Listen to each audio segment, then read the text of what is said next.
Un buen día, pues seguimos hablando de la historia de Rusia, en la que nos habíamos quedado de todas esas conferencias en las que se estaba haciendo las determinaciones para poder en determinado momento dividirse esos pueblos, todas esas naciones que en determinado momento, cuando termina una guerra, se hace todo ese equilibrio, toda esa compensación para nivelar todos los gastos y todo lo que se originó en todas esas guerras. Y aquí vamos a irnos dando cuenta cómo se va a ir haciendo ese equilibrio con la terminación de todas esas conferencias que se dieron y que la Unión Soviética va a tener un papel importantísimo en esta situación, porque aquí lo que vamos a ir viendo, cómo esa lucha de poder, la Unión Soviética, de poder tener pues una seguridad en el aspecto de equilibrar todas sus fronteras y que en realidad haya más pues protección hacia sus fronteras en todo lo que es la Unión Soviética y que va a desarrollar, porque acuérdense que aquí ya va a cambiar, aquí va a cambiar la situación de que se estaba haciendo las negociaciones para que por cambio de dolor se hiciera ese pago, pero aquí ya va a intervenir la bomba atómica, una bomba atómica que es un arma muy muy poderosa en la que va a tener que manejarse a nivel de otros criterios de lo que se estaba en aquel momento haciendo esa repartición, donde se estaba haciendo la repartición y todo lo que había quedado de la Segunda Guerra Mundial. Toda esta ley que va a ir haciendo en la que todos los derechos que tenía en los pueblos se desintegran porque los países vencedores son los que van tomando toda la iniciativa y que va a ir haciendo una cosa muy importante que es lo de la ruptura de equilibrios que va haciendo esa consecuencia en la que la guerra estaban tratando de que hubiera una compensación por todo lo que se había originado, aquí únicamente va a estar haciéndose a través de la bomba atómica, pero no como para echarla, sino más bien como un arma, como como de chantaje, como de obligarlos a hacer eso, si no yo te lo echo. Y pues ya vimos que al final se echaron a Japón. Toda esta situación y este poder de negociaciones que se van a ir haciendo y que va a ir marcando la superioridad que tiene Estados Unidos ante todo eso. Y aquí, ¿qué es lo que va a hacer? Que tanto la Unión Soviética, ellos quieren también tener su propia bomba atómica, pero que Estados Unidos le había calculado que se llevaría entre 5 y 7 años de que la Unión Soviética lo hiciera. ¿Y qué va a hacer su sorpresa? Que lo va a hacer en el 49. Y entonces aquí se empiezan a ver todo eso y los demás países también empiezan a decir, bueno, si ya la Unión Soviética tiene la suya, si Estados Unidos tiene la suya, también Inglaterra va a querer tener la suya y Francia. Entonces, todos estos países que en determinado momento son dominantes y que han sido una de las características de que han sido los vencedores de esa Segunda Guerra Mundial y ese equilibrio que se va haciendo con estos conceptos geopolíticos en los que toda esa situación se estaba haciendo como una faceta de terror, como algo maquiavélico, como algo que ponía en peligro total a toda la fuerza europea en peligro, ¿sí? Al mundo entero. Y que vamos viendo cómo la Unión Soviética en el 49, cuando él logra tener su propia bomba, y que todo esto está pasando en lo de estas conferencias de Potsdam. Todo aquí, esa Unión Soviética no debe de demostrar flaqueza. Entonces él en las negociaciones pues va a tener negativas como para demostrar que no tiene miedo, que sí puede con ese problema y que aquí lo que va a ir pasando es que todos esos países que van a ser pues tajantes en una esfera de influencia de todos los estados que están ahí, que se va a ir tomando y que va a ser una réplica de la Unión Soviética, porque acuérdense que estaba en peligro Polonia, se la estaban repartiendo, y Alemania estaban tratando de separarla. Aquí vamos viendo cómo todos estos conceptos, pues tanto militares como políticos, Estados Unidos va a estar tratando de manejar estos conceptos políticos y militares. ¿Para qué? Para que se pueda ubicar. Porque acuérdense que cuando ella, Francia, desde la época en la Primera Guerra Mundial, ella participa con estos países que es Inglaterra, la Unión Soviética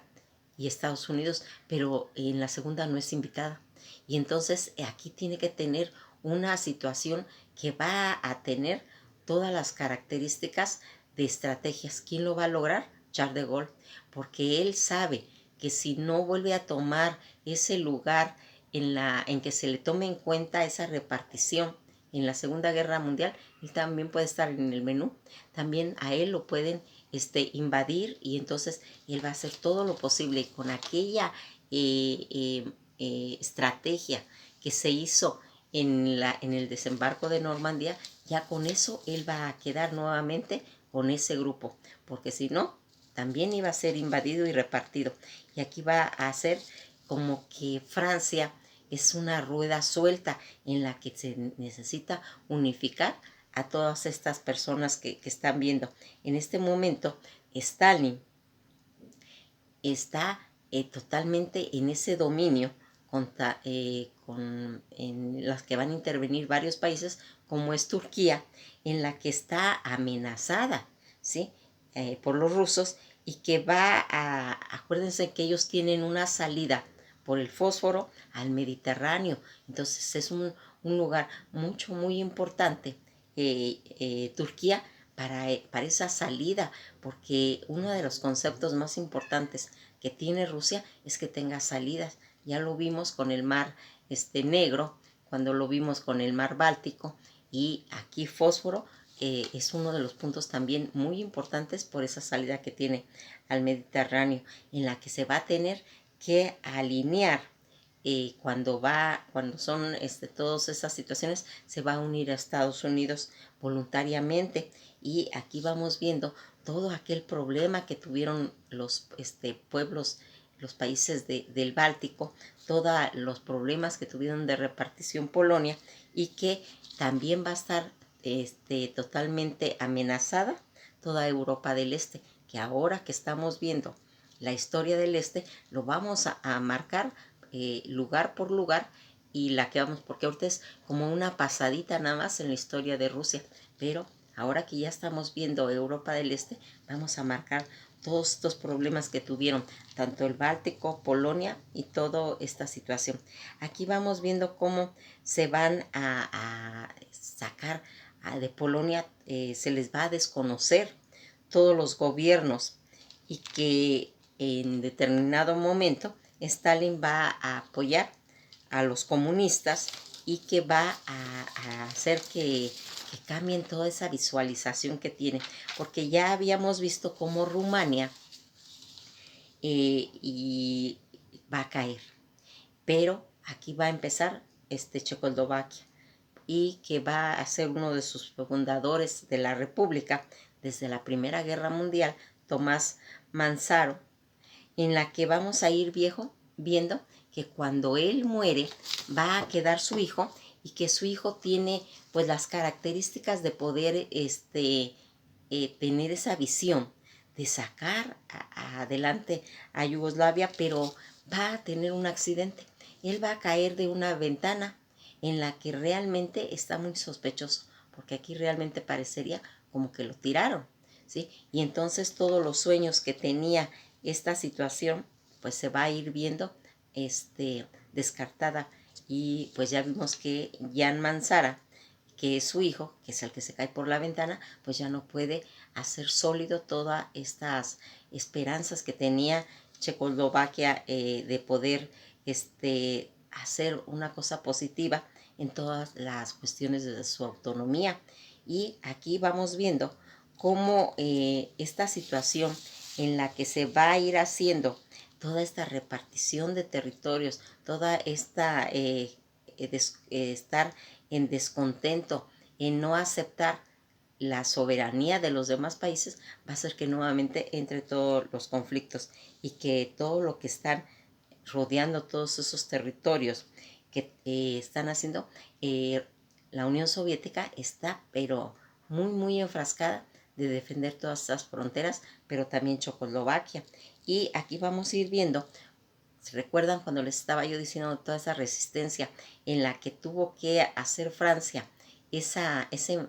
estrategia para no quedar fuera? Ya lo habíamos hablado desde la Francia de Vichy, en lo que había, que eran los pueblos de la resistencia, y los de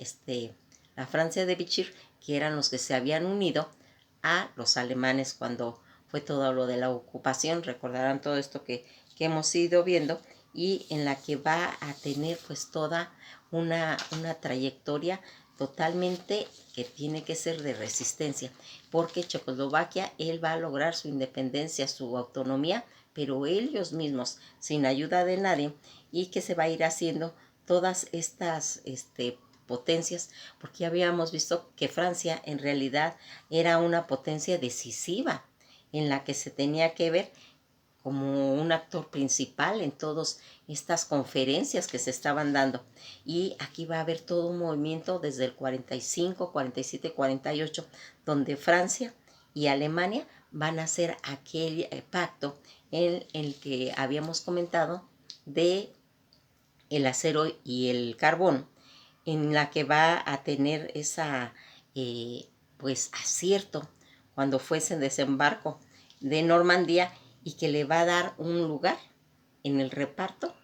de territorios, porque acuérdense que ya la habían sacado afuera. Toda esa presión de Francia que tuvo con Alemania desde la Primera Guerra Mundial, aquí pues los ingleses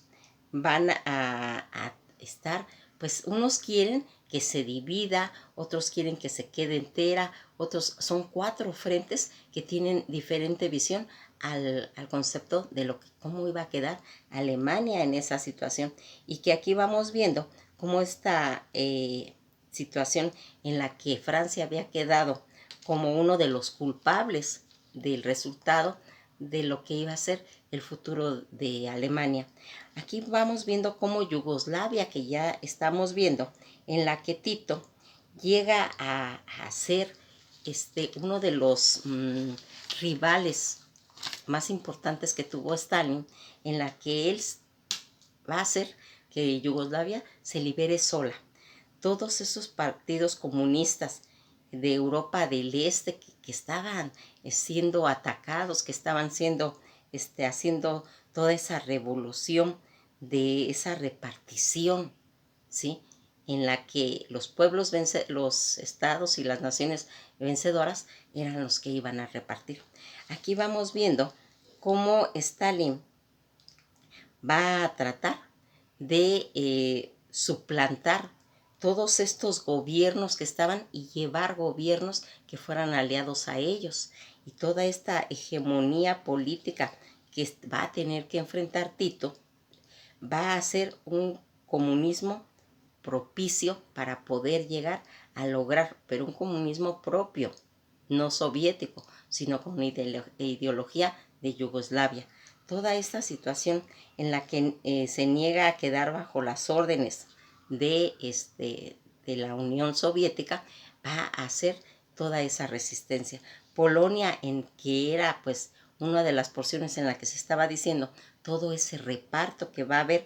que es un proyecto de reparto, y que los checoslovaquias van a tener que enfrentar toda la situación con la Unión Soviética. Toda esta situación que se estaba dando ya lo van a empezar a comprender, como que la Unión Soviética es un país en el que está haciendo una situación, pero de expansión, que no son amigos, que es una amenaza ya, es una amenaza en la que el Consejo se va a ir haciendo que tenga esa visión de potencia expansora. Y cuando se va viendo todo eso, que ya lo va a ir mencionando Keren, que es que se considere que no es un país que está nada más vecino, sino que es un país que se quiere expandir y que lo tienen que juzgar acerca de ese comportamiento que él tiene, ¿sí? Y empiezan a poner ya sus reglas en la que van a considerarse ya como un estado enemigo. Toda esta contención que se va a tener que hacer y que va a tener una situación para tener una mejor hegemonía, van a tener que aceptarlo y lo van a empezar a tomar como un rival y una potencia que se quiere expandir y que es la Unión Soviética. Aquí vamos viendo cómo la bomba atómica no necesita tener ejércitos en la Unión Soviética. Ellos desde Estados Unidos pueden mandar esa amenaza. ¿Y qué va a hacer? Que van a tratar de organizarse y que va a salir una organización de todo este problema, de toda esta visión que se tiene y que va a hacer la organización del Tratado del Atlántico Norte. Y aquí vamos a ir viendo cómo toda esta fuerza defensiva que se está formando y que en determinado momento la OTAN, que era el objetivo de evitar la expansión de la Unión Soviética, ya aquí ya no existe, aquí ya se acabó la Unión Soviética y entonces la OTAN, ¿qué es lo que va a hacer? ¿Cuál es el papel que va a ir tomando? Y toda esta situación del mercado europeo en el que va a tener que ir ya visualizando cuáles son las funciones que les corresponde a todas estas sociedades que se están dando, todas estas instituciones que ya vimos que tanto la OTAN va a ser evitando que se haga esa expansión y que se hagan las guerras, porque eso era una de las cosas importantes, que no evitar que los países entraran en guerras, y esa es una de las situaciones. Todo este bloqueo soviético que se está haciendo, todos estos proyectos paralelos que se están manejando, en las que ya vimos las rivalidades que tienen a niveles de fronteras y que vamos viendo que tanto en cuestiones económicas y políticas y bélicas se tiene que ir ajustando. Toda esta política se va a ir marcando cuando Estados Unidos va a programar el plan Marshall. Ese plan Marshall que va a venir a salvar a todas esas naciones, a todos esos pueblos en las que tuvieron pues realmente una pérdida tremenda, y que aquí se va viendo cómo es muy importante de que se tenga que ayudar, porque si no, solas no van a salir. Nos vamos a quedar hasta aquí porque aquí ya vamos a ir viendo pues la caída de Stalin, ¿sí? En la que toda esa situación, ¿qué va a pasar cuando Stalin ya sea su final? Porque acuérdense que habíamos dicho que cuando muere Roosevelt, ¿sí? Él ya no llega a esas conferencias y tampoco llega Churchill, porque va a perder esas votaciones en Inglaterra, y entonces se queda únicamente Stalin con dos desconocidos. Entre ellos vamos a irnos dando cuenta que aparece ya la bomba atómica como una amenaza para todo el mundo, y que va a estar influenciada para que en determinado momento obligar a las naciones a hacer lo que ellos quieran, y que los otros pueblos también ya empiezan a hacer sus propias bombas atómicas, como es la Unión Soviética, ¿sí? Y que se había visualizado que iba a ser en 5 o 6 años, y qué es lo que va a pasar, fue en 4 años. Pues aquí nos quedamos y vamos a ir retomando, para que ya vamos saliendo, ya va terminando toda esta Guerra Fría, ya vamos para rumbo a la caída del muro de Berlín. Todas estas situaciones que se van a ir mencionando aquí son las que vamos a ver en el próximo capítulo. Que tengan un buen día y que les haya sido placentera toda esta plática que tuvimos.